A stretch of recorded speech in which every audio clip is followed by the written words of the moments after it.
नमस्कार, सन्मान महाराष्ट्रामध्ये आपले स्वागत। महाराष्ट्रामध्ये पुन्हा एकदा राजकीय जुगलबंदी सुरू झालेली आहे।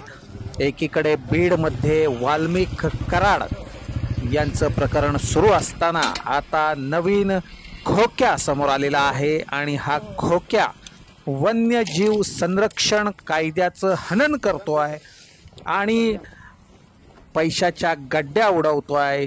याचा आका कोण असा प्रश्न विचारला जातोय। पोलिसांनी नुकतीच या खोक्याच्या जागेवर रेड मारली आणि त्यामध्ये वन्यजीव प्राण्यांचे अवशेष सापडलेले आहेत।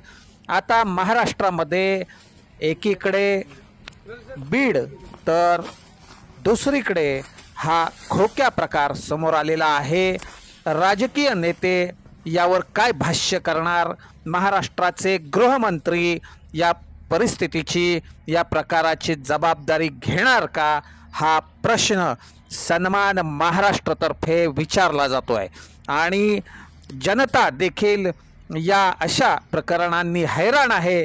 कुठेतरी कोयता गँग अस्तित्वात येते तर कुठे वन्यजीव संरक्षण अडचणीत येतंय तर कुठे मनुष्यहानी प्रचंड मोठ्या प्रमाणात होतीये। भयंकर असे निर्घुण खून पडतायत। तर हे सगळं कुठे ना कुठेतरी थांबलं पाहिजे आणि त्यासाठी सन्मान महाराष्ट्र हा विषय नेहमीच आपल्या समोर आणत राहील आणि आपल्याला महाराष्ट्रातल्या प्रत्येक गोष्टीची प्रथम बातमी देत राहील। नमस्कार।